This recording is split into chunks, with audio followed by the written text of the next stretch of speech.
Hello students, welcome to the amazing platform of PW Bangla 910. আমি Ankita ma'am চলে এসেছি grammar mini সিরিজের আরো একটা ক্লাস নিয়ে। তো গ্রামার মিনি সিরিজের মধ্যে এখন আমরা কি করছি? এখন আমরা করছি রাইটিং এর ক্লাস। যে ক্লাসগুলো কিন্তু আমাদের কনস্ট্যান্টলি পরপর চলে আসছে। আমরা তাহলে কি কি ক্লাস করেছিলাম একবার রিমাইন্ড করে নিই আমরা। রিমাইন্ড করে মনে করো দেখো একবার কি কি ক্লাস করেছি। ডায়েরির এন্ট্রি করেছি, রিপোর্ট রাইটিং করেছি, আর আজকে আমরা করতে চলেছি নোটিস রাইটিং। নোটিস রাইটিং আমরা কি করব? নোটিস রাইটিং আমরা কি জিনিস সেটা আগে জানবো, তারপরে তার ফরম্যাটটা জানবো, কিছু কিছু টিপস আর ট্রিক্স সেগুলো তোমাদেরকে আমি বলে দেবো। তারপরে আমরা কি করব? নোটিস রাইটিং এর একটা এক্সাম্পল দেবো। সেই এক্সাম্পলটা তোমরা ওই ফরম্যাটটাকে ভালো করে মাথায় রেখে দেবে, কারণ স্কুলের এক্সামিনেশনের সময় এবং মানে মাধ্যমিকের সময়, আমি 8-9 জন্য স্কুলের এক্সামিনেশন বলছি, আর মাধ্যমিকের জন্য কিন্তু আমি বলছি বোর্ডস এক্সামিনেশনের সময় কিন্তু ওই ফরম্যাট অনুযায়ী লিখবে, না হলে কিন্তু মার্কস কেটে নেওয়ার প্রবল চান্স থাকে। তো নোটিস জিনিসটা কি? বেসিক্যালি নোটিস জিনিসটা হচ্ছে কোনো একটা নোটিস বোর্ডে পুট করা হয় বা নোটিস বোর্ডে টাঙানো হয় কিছু ইনফরমেশন, কিছু তথ্য, কিছু নির্দেশাবলী সেটা দেওয়ার জন্য। এবং কি হয়, এই যে নির্দেশাবলী বা তথ্য বা কোনো রকম ইনস্ট্রাকশন যেটা দেওয়া হচ্ছে সেটার দ্বারা জনগণকে, মানে একটা মাস পিপলকে কিন্তু আমরা সেটা জানাই। এবার সেটা কারা কারা হতে পারে সেই মাস পিপল? লোকালিটির লোক হতে পারে। যদি ক্লাবের কোনো রকম নোটিশ যায় তাহলে সেটা লোকালিটির লোককে জানানো হবে। যদি কোনো রকম অ্যাপার্টমেন্ট বা কোনো রকম বিল্ডিং বা কোনো সোসাইটির নোটিশ বোর্ড হয় তাহলে সেটা সেই অ্যাপার্টমেন্টের লোকজনকে বা বাসিন্দাদেরকে জানানো হবে। সেটা যদি কোনো স্কুল থেকে নোটিশটা বেরোয় তাহলে সেটা কিসের জন্য হতে পারে? স্টুডেন্টসদেরকে জানানোর জন্য এবং টিচারদেরকে জানানোর জন্য এবং টিচিং স্টাফসদের জানানোর জন্য কিন্তু এই নোটিশগুলো যায়। এবার বেসিক্যালি কি হয়, এই যে আমরা যে নোটিশগুলো দিচ্ছি 90% টাইম আমাদের নোটিশগুলো আসে কিন্তু স্কুলের তরফ থেকে, কিন্তু স্টুডেন্টসদেরকে জানানোর জন্য সেই নোটিশগুলো দেওয়া হয়। তো এবার সেখান থেকে তোমাদেরকে নিজেদেরকে নিজেদেরকে পোস্ট রাখতে হয়, নিজেদের একটা ইমাজিনারি ডেজিগনেশন রাখতে হয়। কিরকম ডেজিগনেশন? তুমি কোনো স্কুলের কালচারাল সোসাইটি সেক্রেটারি হতে পারো, তুমি কোনো গেমস সেক্রেটারি হতে পারো, বা গেমসের কোনো একটা টিম লিডার হতে পারো, তুমি ক্লাস মনিটর হতে পারো। তো তুমি নিজেকে কোয়েশ্চেন অনুযায়ী তুমি নিজেকে সেই জায়গাতে পুট করবে, এবং সেই জায়গাতে পুট করে তুমি তোমার থ্রো দিয়ে তুমি সমস্ত স্টুডেন্টসকে এবং টিচার্সদেরকে, যদি বলে টিচার্সদেরকেও জানানোর জন্য, যেমন ধরো অনুষ্ঠানের ক্ষেত্রে বলা হয় যে স্কুলের সমস্ত মেম্বারকে জানানোর কথা, তো সেক্ষেত্রে তোমরা সেই অ্যাপ্রোচে কিন্তু লিখবে। তো দেখাও আমরা কয়েকটা জিনিস দেখে নিই।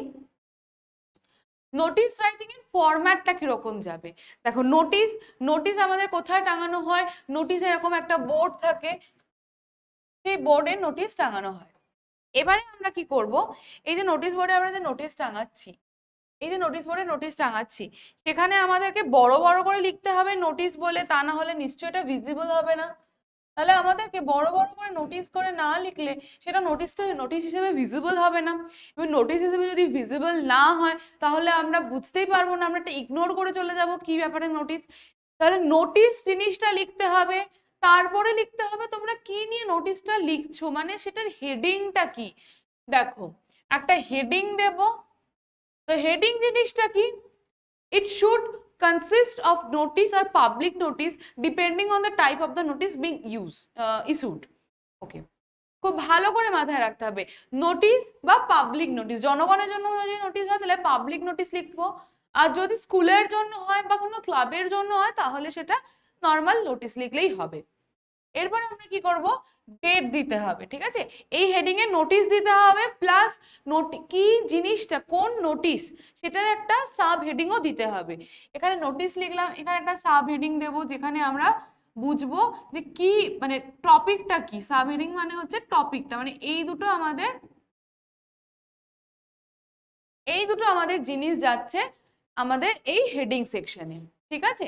এরপরে আমাদের ডেট লিখতে হবে।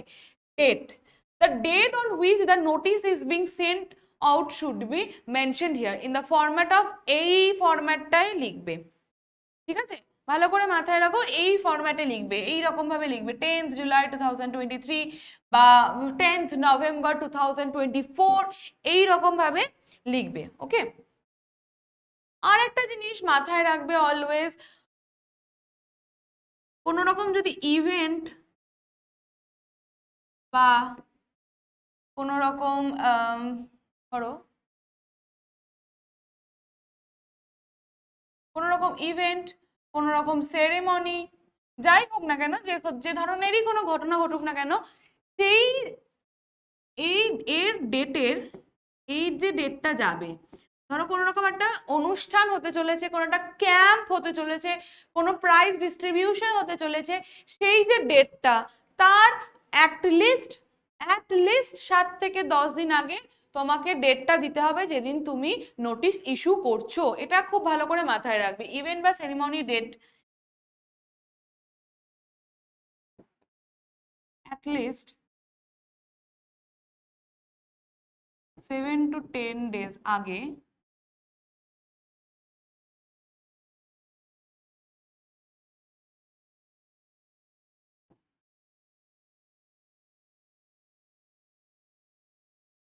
নোটিশ ইস্যু করা হয়।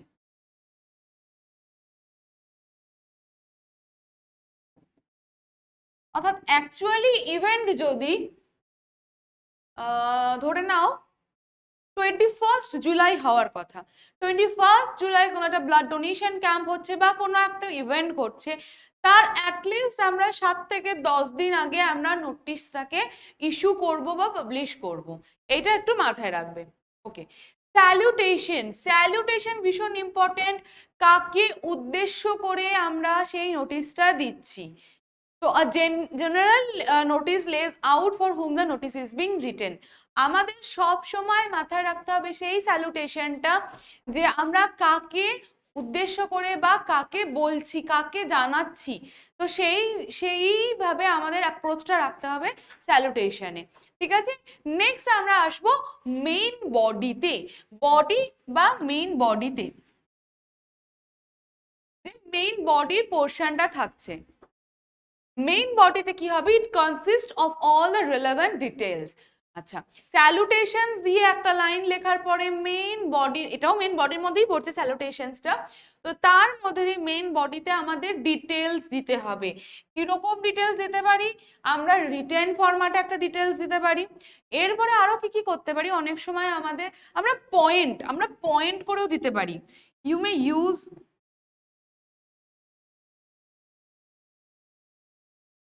certain pointers, পয়েন্ট করে করে তোমরা দিতে পারো। পয়েন্ট করে করে ধরো তোমরা কোনো রকম এক্সকারশনে যাওয়া হচ্ছে, স্কুল থেকে এক্সকারশনের জন্য নিয়ে যাওয়া হচ্ছে, তো তুমি সেখানে স্কুলের একটা সেক্রেটারি বা তুমি ক্লাস মনিটর হিসেবে তুমি নোটিশ থ্রো করছো। তো তুমি সেই নোটিশ থ্রো করার সময় নেসেসারি জিনিস কি কি নিয়ে যেতে হবে সেটার জন্য একটা পয়েন্টার বানিয়ে দিলে, তাহলে জিনিসটা কি হবে? জেনারেলি মার্কসটা তো 10 মার্কস থাকে, খুব ছোট্ট করে লিখলে না জিনিসটা দেখতেও ভালো লাগে না। তার জন্য তোমরা পয়েন্টার্স অ্যাড করে নিতে পারো। সেই পয়েন্টার্সের মধ্যে তোমরা পয়েন্ট বুলেটিন দিয়ে দিয়ে লিখে দিলে যে ড্রেস, ইমার্জেন্সি মেডিসিন, টর্চ, এরকম আমি এক্সাম্পল দিচ্ছি তোমাদের, তোমরা এরকম লিখতে পারো। তো you may use certain pointers দিতে পারো।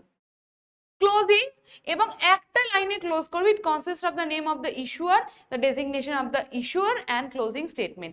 ক্লোজিং স্টেটমেন্টটা দিয়ে দেবে বডির সাথে, দিয়ে শেষ করলে এরপরে শেষে ডান দিকে, অনেক সময় বাঁ দিকেও লিখতে পারো, তাতেও কোনো প্রবলেম হয় না, কিছু কিছু গ্রামার বইতে বাঁ দিকেও দেখায় লেখা। তো সেখানে তোমার নাম দেবে, তোমার ডেজিগনেশন দেবে। ডেজিগনেশন বলতে তুমি স্কুলে বা তুমি যদি কোনো সোসাইটির আন্ডারে থাকো বা তুমি কোনো ক্লাবের মেম্বার হও, তুমি সেই ক্লাবের কে, সেটা হচ্ছে তোমার ডেজিগনেশন। তো সেইটা দেবে, নাম দেবে, এবং তুমি এটাকে শেষ করবে। অনেক সময় ডান দিকে আমরা ডেট দিই এবং বাঁ দিকে আমরা একটা রেফারেন্স আইডি নাম্বার দিই। রেফারেন্স আইডি নাম্বারটা স্কুলের ক্ষেত্রে কাজে লাগে, বাকি সময়ের ক্ষেত্রে কাজে লাগে না। রেফারেন্স আইডি নাম্বারের ক্ষেত্রে তোমরা এরকম দিতে পারো 22, 23 বা এরকম যে কোনো একটা নাম্বার দিলে, দুটো একটা ব্লক ক্যাপিটাল লেটার দিয়ে লিখতে পারো রেফারেন্স আইডি, বা এরকম না দিলেও চলে, দিলেও চলে। ঠিক আছে, রেফারেন্স আইডিটা বেসিক্যালি হয় কিসের জন্য? যে এর আগে কোনো একটা নোটিশ বেরিয়েছে, সেটা রেফারেন্স হিসেবে পরবর্তীতে তোমরা আরেকটা কোনো নোটিশ বের করছো, সেটাকেই বলা হয় রেফারেন্স আইডি। ঠিক আছে, এবারে আমরা কতগুলো আচ্ছা, আমরা এবারে ফরম্যাটটা আগে দেখে নিই। এটা যাচ্ছে আমাদের ফরম্যাট।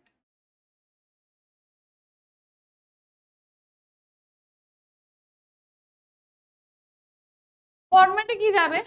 ফরম্যাটে প্রথমে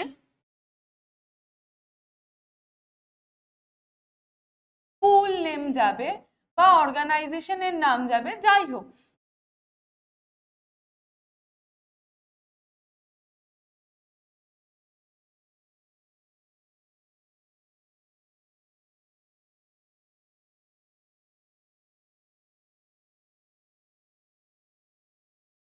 এই যে জিনিসগুলোর নাম দেবে, স্কুল হতে পারে, অর্গানাইজেশন হতে পারে, ক্লাব হতে পারে, সোসাইটি হতে পারে, তো সেইগুলোর নাম যাবে। ঠিক আছে, তারপরে ব্লক লেটারে লিখবে। ঠিক আছে, ব্লক লেটারে লিখবে নোটিশ।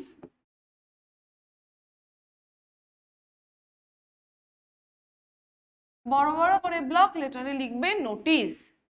এরপরে একটা হেডিং বা একটা হেডলাইন বা সাব হেডলাইন দেবে। হেডলাইন বা সাব হেডলাইন দেবে কিসের? What is the topic or subject of this notice, of the notice? দিলে এরপরে এই সাইডে দেবে ডেটটা। ডেটটা কেমন করে দেবে? যেমন করে আমি ঠিক বলে দিয়েছি সেইরকম ভাবে ডেটটা দেবে। এরপরে একটা স্টার্টিং লাইন হবে,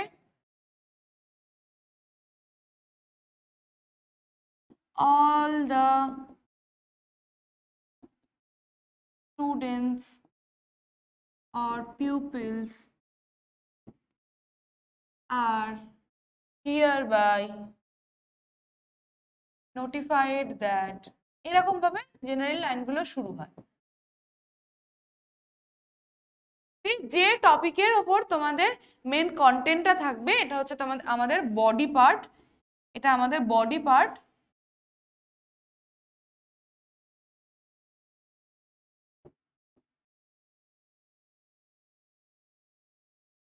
এটা আমাদের বডি পার্ট, বডি পার্টটা যাবে। এখানে আসবে তোমাদের সিগনেচার। ধরো আমি এরকম ভাবে আমার নামটা লিখলাম, এটা যাবে, এরকম নাম গেল। ঠিক আছে, আচ্ছা এবারে ফুল ব্লক লেটারের নামটা দেবে, মানে এখানে তোমরা সিগনেচার দিলে, ঠিক আছে, সরি আমি ভুল বললাম, এখানে সিগনেচার দেবে, নেমটা দেবে এরকম ভাবে ব্লক লেটারে, এবং এখানে ডেজিগনেশন দেবে। ঠিক আছে, যে আমার এখানটা জায়গা নেই, যাই হোক আমি লিখতে পারছি না, তো এখানে ডেজিগনেশনটা দেবে। তোমাদের গেম সেক্রেটারি হতে পারে, তোমরা কালচারাল সোসাইটির সেক্রেটারি হতে পারো, যেটাই তোমাদের ডেজিগনেশন সেটা দেবে। তো এইটা ছিল আমাদের ফরম্যাট।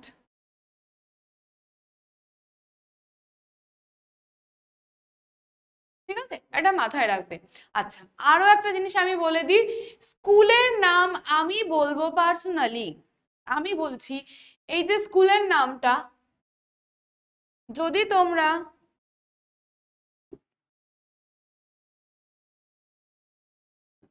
নাইন বা এইটে পড়ো, এখন যদি তোমরা 8 বা 9-এ পড়ো, তাহলে স্কুল এক্সামিনেশনে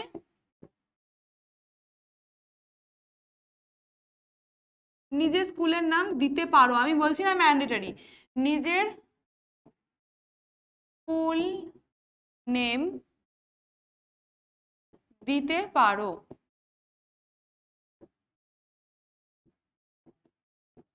দিতে পারো, আমি বলছি না যে ম্যান্ডেটরি দিতেই হবে, কিন্তু যারা মাধ্যমিক দিচ্ছ তাদেরকে আমি বলবো যে মাধ্যমিকের খাতাতে তো তোমরা কোন স্কুলে পড়ো সেটা রিভিল করা উচিত নয়। তো সেই জন্য আমি বলবো for class 10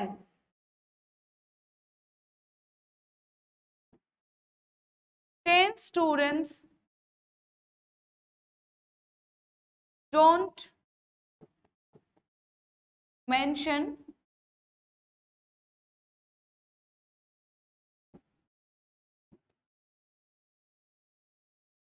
your school name. Rather, you can write ABCD school, XYZ school, or if okay. And if you are asked to write about the clubs or society or organization, you can write ABCD organization, Apple organization, Orange organization, etc. जो भी तुम्हारा मतलब जाई इच्छा तुम्हारे সেই রকম organization আনতে পারো, সেক্ষেত্রে কোনো problem হয় না। But I suggest you should avoid your school name properly, ঠিক আছে? স্কুল নামটা কিন্তু প্রপারলি দিও না, ক্লাস 10 এর জন্য এটা আমি বারবার করে বলে দিচ্ছি। 9 আর 8 তোমরা দিতে পারো, তাতে কোনো প্রবলেম হয় না, বাট না এখন থেকে যদি হ্যাবিচুয়েটেড হয়ে যাও তাহলে আর কোনো সমস্যাই থাকবে না ইন ফিউচার। তো সেক্ষেত্রে 8, 9 তোমরাও এবিসিডি স্কুল, XYZ স্কুল, তারপরে কোনো রকম একটা এমন একটা ফিকশনাল স্কুলের নাম দিলে যেটা পসিবল নয়, তাহলে আবার এরকম দিয়ে দিও না rainbow school, little star school বা আরে মানে এরকম অদ্ভুত নাম দিও না। এটা একটুখানি বড় হয়েছে, এটা মাথায় রেখো, সেইভাবে করো। এবার একটা এক্সাম্পল, আচ্ছা পয়েন্টস আমি বলে দিই, ঠিক আছে? কয়েকটা পয়েন্টস আমি বলে দিচ্ছি, এই পয়েন্টস গুলো একটু ভালো করে মাথায় রাখবে। স্টেপ নাম্বার 1 বা point number 1, always writing in a simple language, don't write in a complex sentence, use simple sentence, use simple language, যেটাতে তোমাদের কাজ কি, টু কনভে ইয়ার মেসেজ।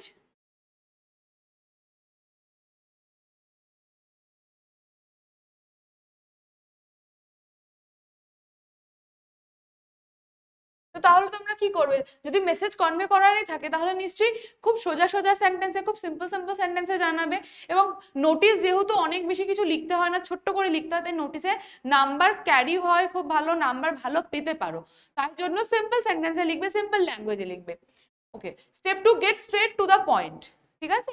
এটা আমাদের প্যারাগ্রাফ রাইটিং নয়, এটা আমাদের রিপোর্ট রাইটিং নয়, অহেতুক কোনো রকম ইন্ট্রোডাকশনের কোনো দরকার নেই। तो क्या करोगे आप लोग, পুরো একদম স্ট্রেট পয়েন্টে লিখবে, একদম মানে আমরা জানাতে চলেছি যে এই রিটে এই অনুষ্ঠান হতে চলেছে, বাস সিম্পলে কাজ শেষ। তো সেই স্টেপ নাম্বার 2 বা পয়েন্ট নাম্বার 2 আমরা একদম টু দি পয়েন্ট, যে আমাদের যে সেইংটা, যে বক্তব্যটা, যে মেসেজটা, সেটা কিন্তু আমরা দেব। Step number 3, generally use passive voice. এটা একটু মাথায় রেখো, কয়েকটা জায়গায় আমাদের প্যাসিভ ভয়েস লাগে, যেমন আমাদের প্যাসিভ ভয়েস লাগে যেরকম আমরা কোনো রকম প্রিপারেশন করি, যেরকম রেন, কিংবা কোনো রকম প্রসেসিং বানাই, কোনো রকম প্রসেস রাইটিং এর ক্ষেত্রে আমরা যেরকম প্যাসিভ ভয়েসে করি, সেরকম প্যাসিভ ভয়েসে লিখবো। যেমন এই যে all the students are hereby notified that, তাহলে स्टूडेंट्स आर বা पीपल आर नोटिफाइड, यानी कि पैसिव वॉइस में। नेक्स्ट, प्रेजेंट टेंसे লেখো, অলওয়েজ ইউজ প্রেজেন্ট টেন্স। আমি আরো বলবো যে সিম্পল প্রেজেন্ট টেন্সটাই মেনটেন করার চেষ্টা করো।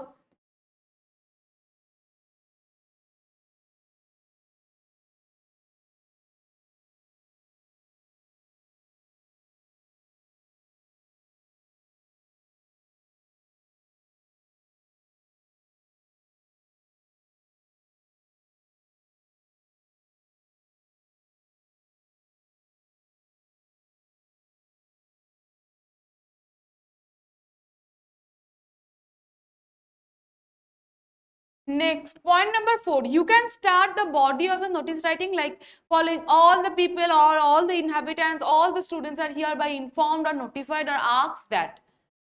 অনেক কিছু আমরা ভার্ব হিসেবে ইউজ করতে পারি, ইনফর্মড, নোটিফাইড, আস্কড, রিকোয়েস্টেড, এগুলো আমরা ইউজ করতে পারি। কোনো কিছু রিকোয়েস্ট করে, ধরো তুমি কোনো একটা ক্লাবের মেম্বার বা তুমি কোনো একটা সোসাইটির মেম্বার, তুমি বলছো যে আজকে পাম্প খারাপ হয়ে যাওয়ার জন্য তাহলে জল একটু কম করে ইউজ করতে হবে। তো তাহলে all the residents of the বা inhabitants of the ABCD society by ABCD apartments are requested to not to use too much water during this time period 7 AM to 6 PM, এরকম ভাবে লিখতে পারো, ঠিক আছে? বা দিস ইজ টু নোটিফাই বা this is to inform that, এইভাবেও লিখতে পারো, ঠিক আছে? একটা এবারে আমি এক্সাম্পল নিয়ে এসেছি, দেখো ABC হাই স্কুল কলকাতা। এবার আমি বলবো কি এখানে কলকাতাটাও না লিখলেও বেটার, জায়গার নামও আমরা দেব না, এটাও কিন্তু বেশি ভালো হয়।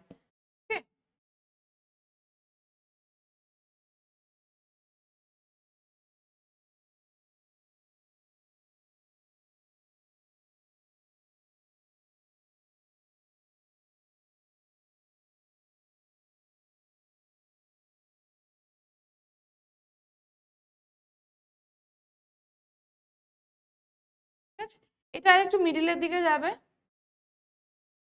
এটা একটু মিডিলের দিকে চলে যাবে। ব্লক লেটারে লিখবে নোটিশ,